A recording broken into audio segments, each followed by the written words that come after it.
ورتل القرآن ترتيلا.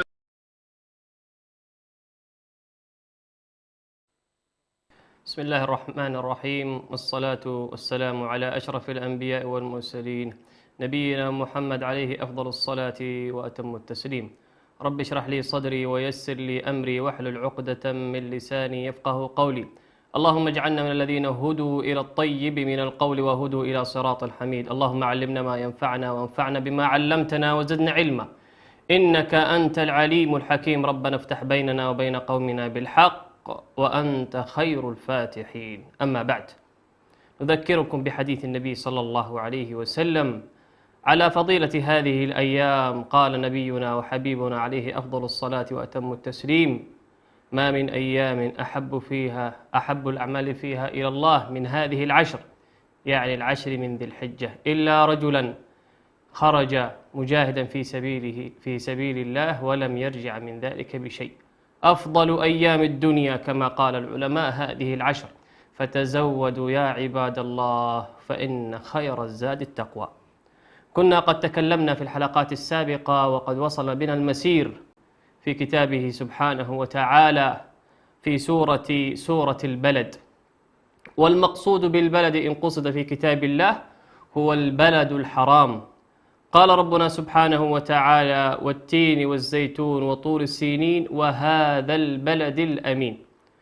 وفي هذه السورة الشريفة سورة البلد سنتكلم عن بعض مفرداتها ونتكلم عن مقاصد هذه السورة الشريفة الكريمة. قال ربنا سبحانه وتعالى في مطلعها: لا أقسم بهذا البلد.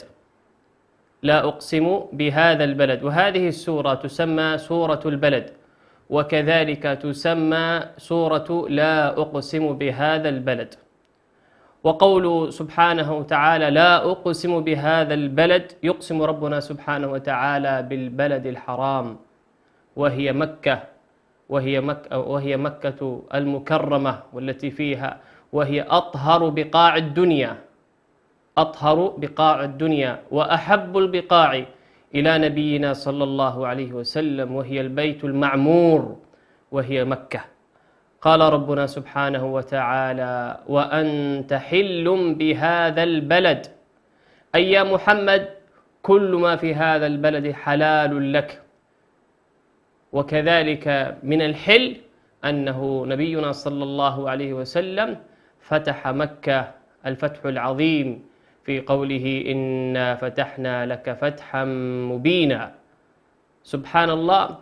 قال نبينا صلى الله عليه وسلم حينما ودع هذا البلد الحرام وهذه القطعة وكأنها قطعة قلبه يودعها وهو باكيا: لولا أن قومك أخرجوني ما خرجت وإنك أحب البقاع إلى قلبي. قال ربنا سبحانه وتعالى: ووالد وما ولد. كذلك نذكر بأن نبينا صلى الله عليه وسلم حينما دخل مكة فاتحا ذليلا خاضعا منكسرا إلى ربه سبحانه وتعالى، كما قال بعض الصحابة في وصفه لنبينا صلى الله عليه وسلم: وإن لحيته لتمس سرجه الشريف صلى الله عليه وسلم من الذل والانكسار والخضوع له سبحانه وتعالى. قال ربنا سبحانه وتعالى: وأقسم ووالد وما ولد، أي ربنا سبحانه وتعالى أقسم بكل والد وكل مولود. وفي هذا تكريم لأبينا صلى الله عليه وسلم آدم عليه السلام وذريته. قال ربنا: لقد خلقنا الإنسان في كبد، أي إنسان؟ كل إنسان. خلقنا الإنسان في كبد، أي في مشقة وتعب. والله عز وجل خلق هذه الدنيا وهي دار ابتلاء ودار اختبار ودار تمحيص ودار المرء يعمل فيها ما بدا له من طريق الخير، ويتجنب طريق الشر كما سيعرض لاحقا. وهذه الدنيا ليس فيها راحة، والراحة كما قال الأولون في أول قدم تضعها في الجنة. نسأل الله وإياكم من نعيم الجنة. قال ربنا: أيحسب أن لن يقدر عليه أحد، أي هذا الإنسان أيظن أن لن يقدر عليه أحد؟ سبحان الله، يظن الإنسان بربه سوءا والله أكرم الأكرمين. قال ربنا: أيظن هذا الإنسان أيحسب أن لن يقدر عليه أحد، يقول أهلكت مالا لبدا، أي يقول أهلكت مالا كثيرا. أيحسب أن لم يره أحد، وفي هذا إشارة إلى مراقبة الله عز وجل وخشيته في السر والعلن. والله عز وجل امتدح من يخشاه في الغيب: إن الذين يخشون ربهم بالغيب لهم مغفرة وأجر كبير. والله عز وجل امتدح الذين يخافونه في السر. قال غير واحد من الصحابة رضوان الله تعالى عليهم، وهو حديث ثوبان: أول من تسعر بهم النار يوم القيامة من تالي كتاب الله عز وجل والمنفق والمجاهد. والله عز وجل يخاطبهم. وكذلك في حديث آخر، وهو حديث سبحان الله، أيوة، الذين يأتون يوم القيامة ومعهم جبال. النبي صلى الله عليه وسلم في حديثه في قوله قال: إن تحقرون صلاتهم إلى صلاتكم وأعمالهم إلى أعمالكم وحسناتهم مثل الجبال. لما سأله الصحابة: جلهم لنا يا رسول الله، فقال النبي صلى الله عليه وسلم: تحقرون صلاتهم إلى صلاتكم ويصومون، يعني أعمال شيء عجيب سبحان الله. لكن ماذا قال نبينا صلى الله عليه وسلم؟ ولكنهم قوم إذا خلوا بمحارم الله انتهكوها، أي ارتكبوها وفعلوا المحرمات. أي أن باطنهم أسوأ من ظاهرهم. والله عز وجل سبحانه وتعالى أولى أن يخشى في الغيب، أولى. يستخفون من الناس ولا يستخفون من الله، وهو معهم كما قال في النساء: وهو معهم إذ يبيتون ما لا يرضى من القول وكان الله بما يعملون محيطا.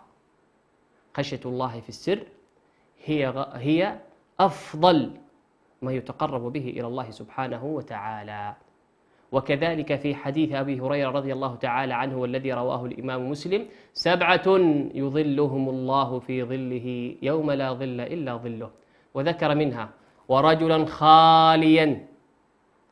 خاليا ذكر الله ففاضت عيناه، ورجلا خلا بامرأة فقال إني أخاف الله. هذه كلها أعمال غيبية لا يعلمها إلا هو سبحانه وتعالى. قال ربنا سبحانه وتعالى: ألم نجعل له عينين. يذكر الله عز وجل ويمتن على هذا الإنسان الذي يظن بربه سوءا. ألم نجعل له عينين ولسانا وشفتين. هذه النعمة، نعمة العين، كما في الحديث كما ورد في الأثر عن رجل من العباد عبد الله 60 سنة، ولما بعث قال له ربنا سبحانه وتعالى: أتدخل الجنة بعبادتك؟ قال: نعم يا رب، بعبادتي. فأمر الله عز وجل سبحانه وتعالى ملائكته بأن يضعوا نعمة من نعمه سبحانه وتعالى في كفة، وأن يضعوا أعماله التي عملها من الخير طيلة 60 سنة في كفة، فرجحت هذه الكفة وهي كفة نعمة البصر. كم من منن الله سبحانه وتعالى علينا في هذا الجسد وهذه النفس وهذه الروح التي لا يعلم كنهها إلا هو سبحانه وتعالى. نعمة البصر، تخيل واستشعر كيف يبصرون العمي، لا يبصرون إلا ظلاما دامسا، كيف لا يرون؟ حينما يسمعون أفلا ينظرون إلى الإبل والله يخاطبهم، ولا يستطيع أن ينظر لأن الله قدر عليه وكتب بأن يكون مبصرا.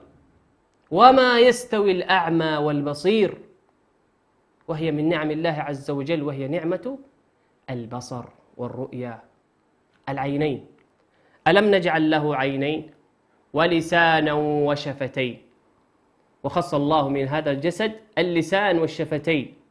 واللسان من العبادات التي أوردها الله عز وجل ونبيه صلى الله عليه وسلم ما يخص هذا الجرم الصغير، وهو اللسان، ما الله به عليم.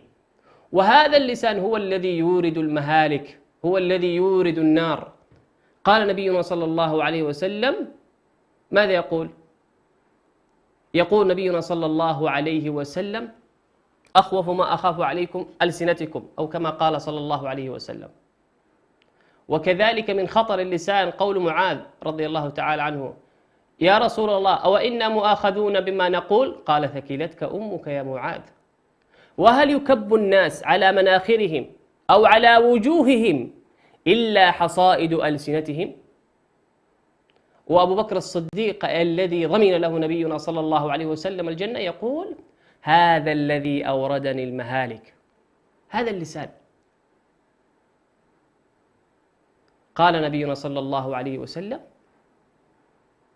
في الحديث لما قابل سيدنا إبراهيم عليه السلام، فقال له نبينا إبراهيم: يا محمد أقرئ أمتك مني السلام وأخبرهم بأن الجنة قيعان وأن تربتها سبحان الله والحمد لله ولا إله إلا الله والله أكبر. ما تأخذ منك شيء أن تذكره سبحانه وتعالى. وخير الأعمال في هذه الأيام الصالحة هي ذكر الله. قال ربنا: واذكروا الله في أيام معدودات. قال ربنا: وهديناه النجدين، أي الطريقين، طريقي الخير وطريقي الشر. الله عز وجل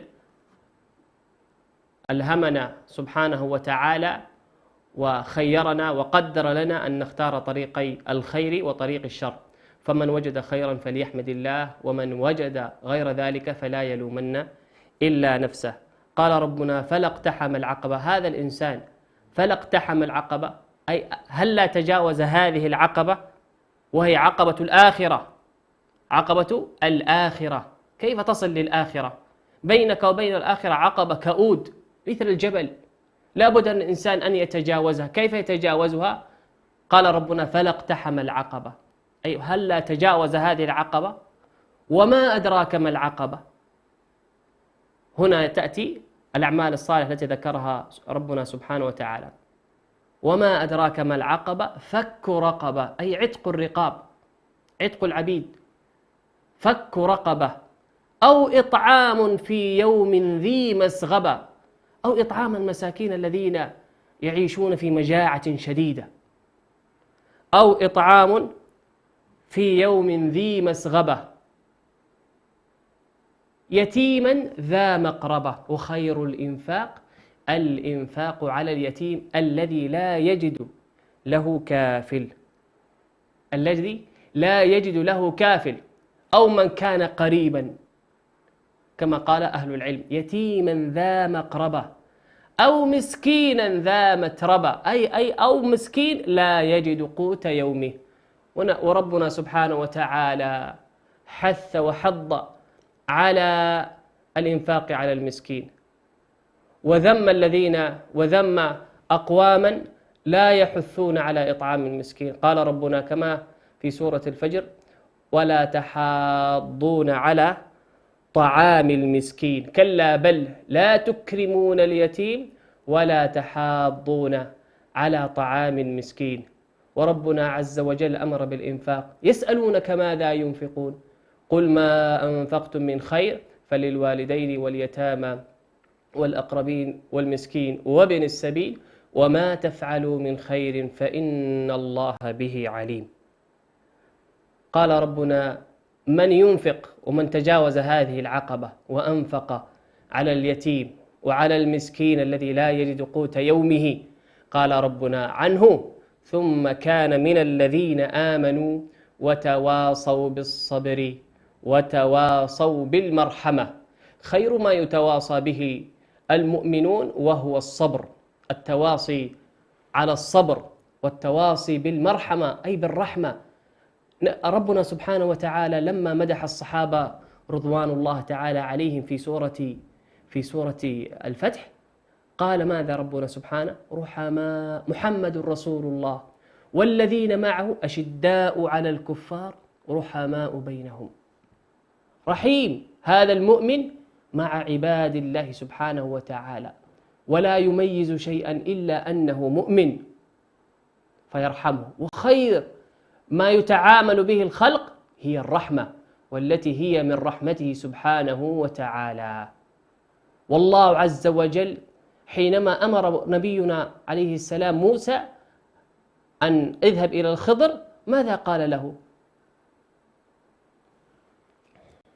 ثم كان من الذين آمنوا وتواصوا بالصبر وتواصوا بالمرحمة أولئك أصحاب الميمنة، أي الذين ينفقون في هذه الأعمال من أصحاب اليمين، جعلنا الله وإياكم منهم، الذين هم دائما في سدر مخضود وطلح منضود. والذين كفروا بهذه الآيات ولم يتجاوزوا العقبات هم أصحاب المشأمة، أي أصحاب الشمال الذين يأخذون كتابهم بشمالهم، أعاذنا الله وإياكم، وهم في الجحيم عليهم نار مؤصدة، أي أبواب هذه الجحيم مغلقة عليهم مرصودة لابثين فيها أحقابا. اللهم إنا نسألك الجنة وما قرب إليها من قول وعمل، ونعوذ بك من النار وما قرب إليها من قول وعمل. أعزائي المشاهدين، فاصل ثم نواصل. ورتل القرآن ترتيلا.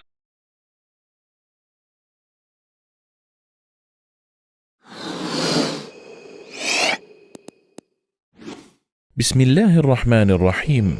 السلام عليكم ورحمة الله وبركاته.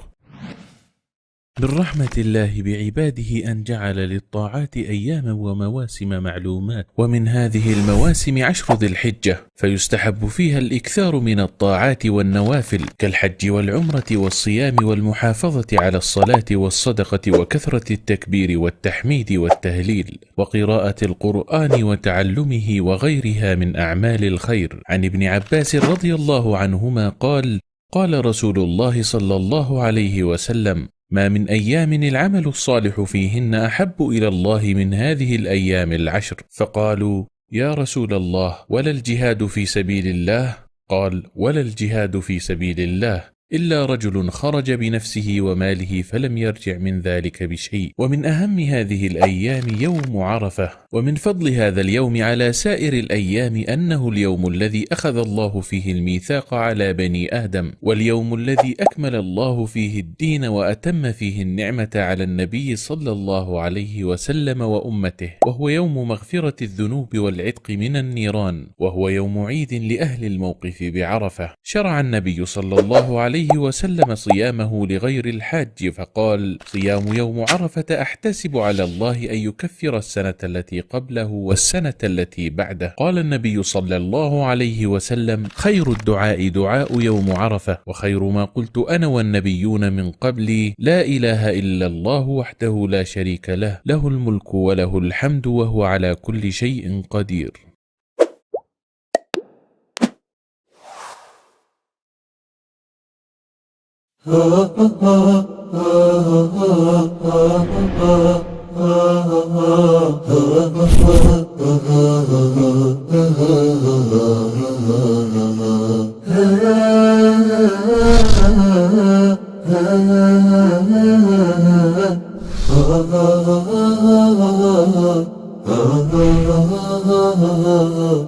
ورتل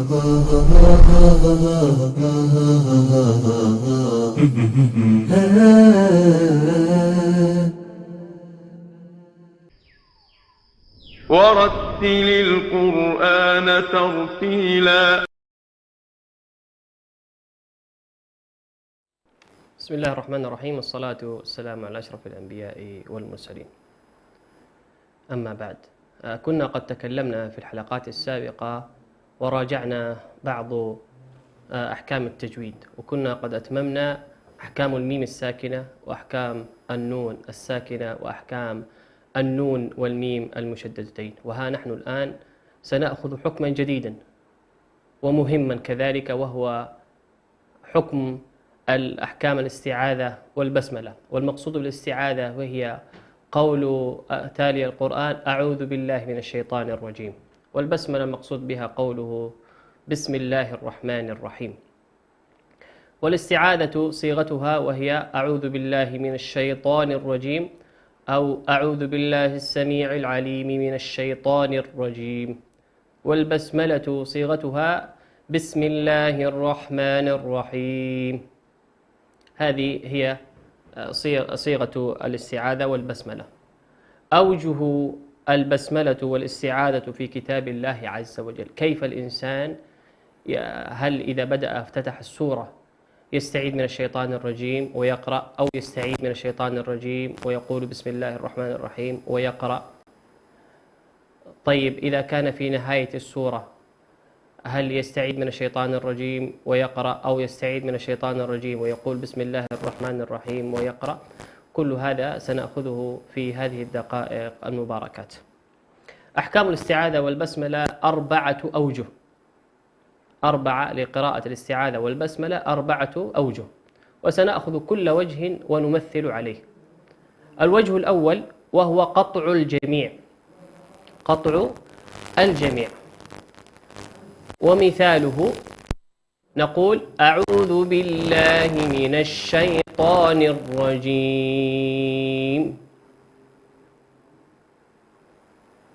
بسم الله الرحمن الرحيم، الحمد لله رب العالمين. هذا الوجه هو قطع الجميع، أي أنك تضع فاصلا بين الاستعاذة سكتة، وبين الاستعاذة والبسملة سكتة، وبين البسملة وأول السورة سكتة. كما قلنا: أعوذ بالله من الشيطان الرجيم ثم تسكت، بسم الله الرحمن الرحيم ثم تسكت، ثم تقرأ بداية السورة. هذا الوجه الأول. الوجه الثاني وهو وصل الجميع، وصل الجميع، أي أنك تقرأ الاستعاذة والبسملة وبداية السورة متصلة، وليس بينهما فاصل، وليس بينهم فاصل. مثاله: أعوذ بالله من الشيطان الرجيم، بسم الله الرحمن الرحيم، الحمد لله رب العالمين. وصلنا الاستعاذة والبسملة مع بداية السورة، وليس بينهم فاصل أو سكتة. هذا الوجه الثاني الذي تقرأ فيه البسملة والاستعاذة والبسملة. الوجه الثالث هو قطع الاستعاذة ووصل البسملة بالسورة. قطع الاستعاذة ثم سكتة، ثم وصل البسملة مع بداية السورة. مثاله: أعوذ بالله من الشيطان الرجيم، بسم الله الرحمن الرحيم، الحمد لله رب العالمين. هذا هو الوجه الثالث: قطع الاستعاذة ثم وصل البسملة مع بداية السورة. الوجه الأخير وهو الوجه الرابع: وصل الاستعاذة بالبسملة، وصل الاستعاذة بالبسملة ثم سكتة، أو ثم قطع السورة. مثاله: أعوذ بالله من الشيطان الرجيم، بسم الله الرحمن الرحيم،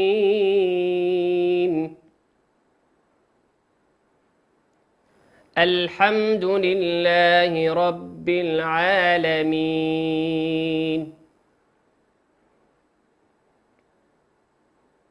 هذا هو الوجه الرابع، وصل الاستعاذة بالبسملة ثم قطع السورة.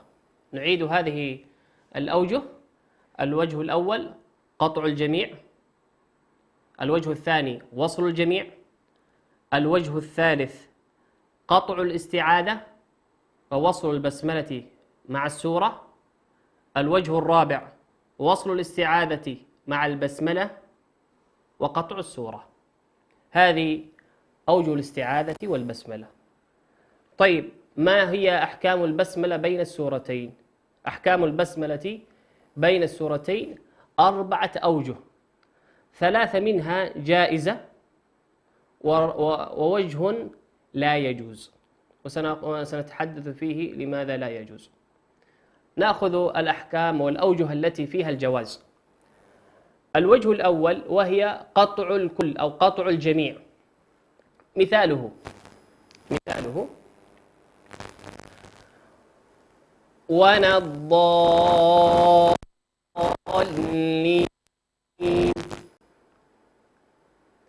بسم الله الرحمن الرحيم،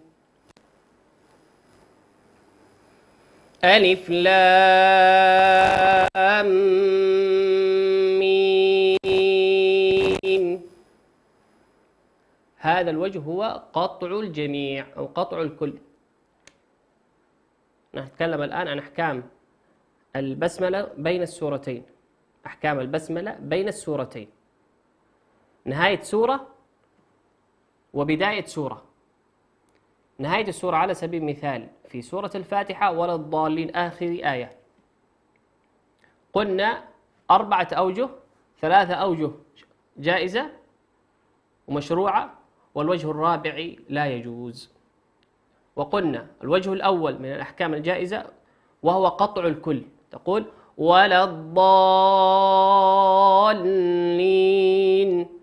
ثم تسكت، بسم الله الرحمن الرحيم ثم تسكت، ألف لام ميم. هذا المقصود بقطع الكل أو قطع الجميع. الوجه الثاني وهو وصل الجميع، وصل الجميع، ومثاله كما في نهاية سورة الفاتحة مثلا: ولا الضالين، بسم الله الرحمن الرحيم، ألف لام ميم. وهو أن تصل آخر آية تصلها بالبسملة مع بداية السورة. نكرر هذا الوجه وهو وصل الجميع، ومثاله في نهاية سورة الفاتحة مع بداية سورة البقرة: ولا الضالين، بسم الله الرحمن الرحيم، ألف لام ميم. هذا الوجه الثاني وهو وصل الجميع. الوجه الثالث وهو وصل البسملة مع السورة، وصل البسملة مع السورة. مثاله: ولا الضالين،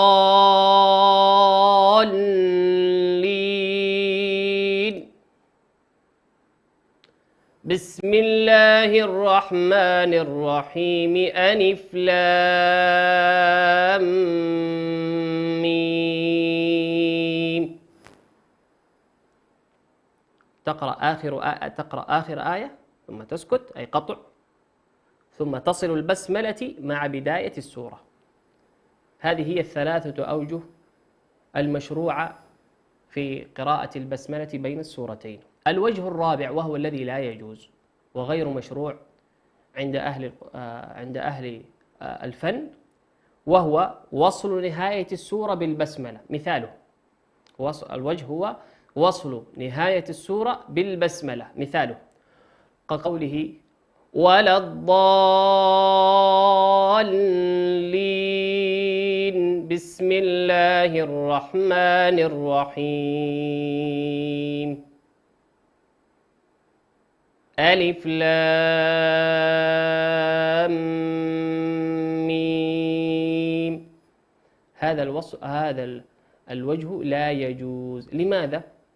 حتى لا يظن القارئ أن كقوله بسم الله الرحمن الرحيم أنها آية من سورة الفاتحة، أنها آية من سورة الفاتحة. لما تقول ولا الضالين بسم الله الرحمن الرحيم ثم تسكت وتقف، انتهت السورة، أصبحت آخر آية في السورة ما هي؟ بسم الله الرحمن الرحيم. والحق غير ذلك، والصحيح والصواب غير ذلك. ولكن الأوجه الجائزة التي قلناها هي قطع الكل، وصل الكل، وصل البسملة، قطع نهاية السورة، وصل البسملة مع السورة.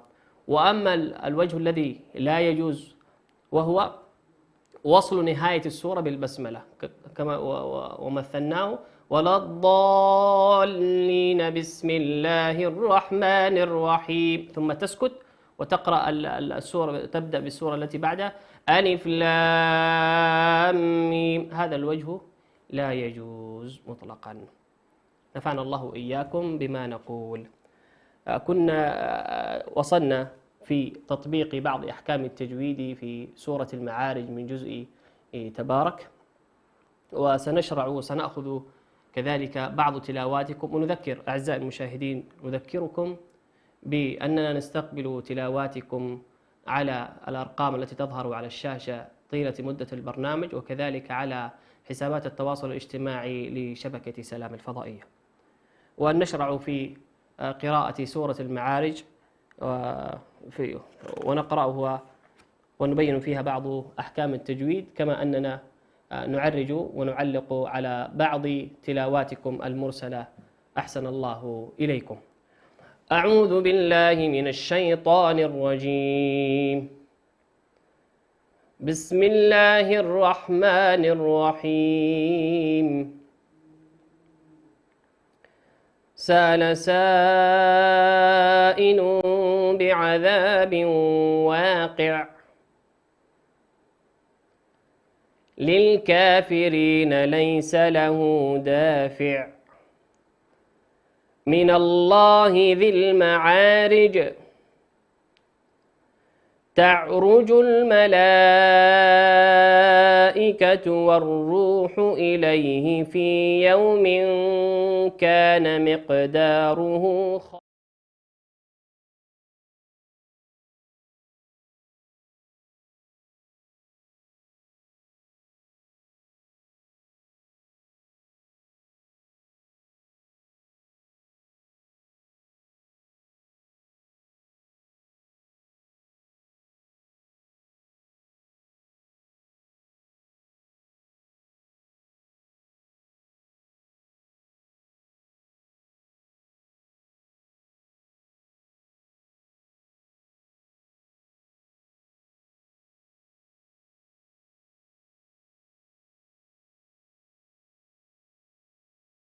يود المجرم لو يفتدي من عذاب يومئذ ببنيه وصاحبته وأخيه وفصيلته التي تؤويه ومن في الأرض جميعا ثم ينجيه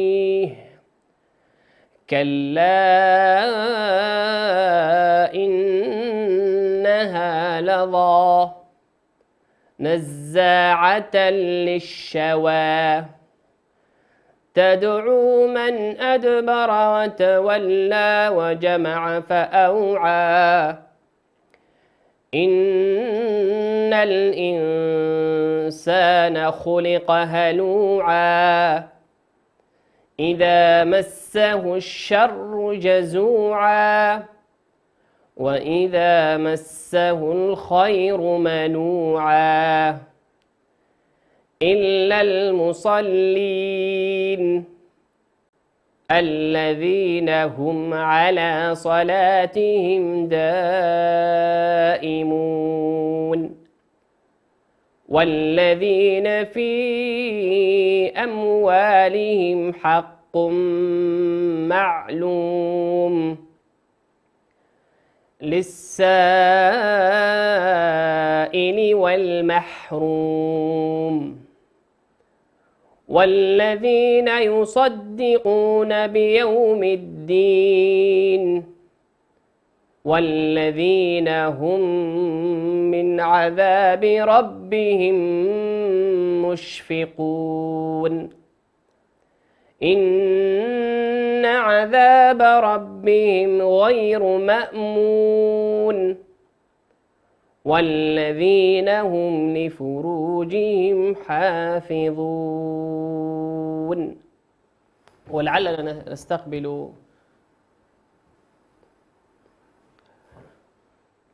والذين هم لفروجهم حافظون إلا على أزواجهم أو ما ملكت أيمانهم فإنهم غير ملومين فمن ابتغى وراء ذلك فأولئك هم العادون والذين هم لأماناتهم وعهدهم راعون. لعلنا نستقبل هذه المشاركة المباركة منكم. السلام عليكم ورحمة الله وبركاته. وعليكم السلام ورحمة الله. الاسم الكريم؟ موفق ناصر. موفق، زادك الله توفيقا وحرصا. تفضل اقرأ. أعوذ بالله من الشيطان الرجيم. بسم الله الرحمن الرحيم. والشمس وضحاها والقمر إذا تلاها والنهار إذا جلاها والليل إذا يغشاها والسماء وما بناها والأرض وما طحاها ونفس وما سواها فألهمها فجورها وتقواها قد أفلح من زكاها وقد خاب من دساها كذبت ثمود بطغواها إذ انبعث أشقاها وقال لهم رسول الله ناقة الله وسقياها فكذبوه فعقروها فدمدم عليهم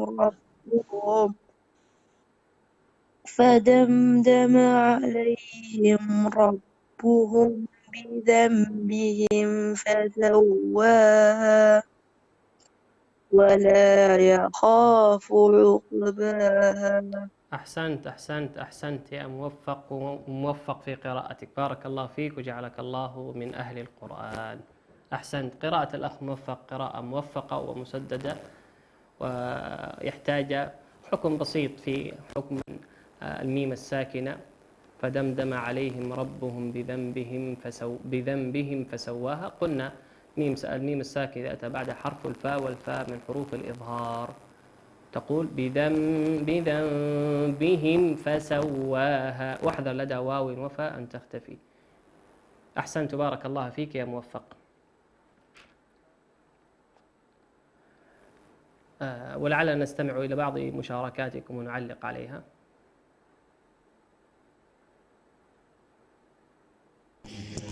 أعوذ بالله من الشيطان الرجيم.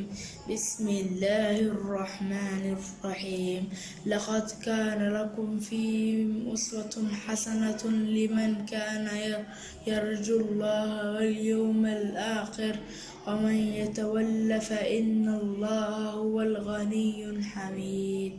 عسى الله أن يجعل بيننا وبين الذين عاديتم منهم مودة والله قدير والله غفور رحيم. لا ينهاكم الله عن الذين لم يقاتلوكم في الدين ولم يخرجوكم من دياركم أن تبروهم وتقسطوا إليهم إن الله يحب المقسطين. إنما ينهاكم الله عن الذين قاتلوكم في الدين وأخرجوكم من دياركم وظاهروا على إخراجكم أن تولوهم وتقسطوا إليهم إنما ينهاكم الله عن الذين قاتلوكم في الدين وأخرجوكم من دياركم وظاهروا على إخراجكم أن تولوهم فإن الله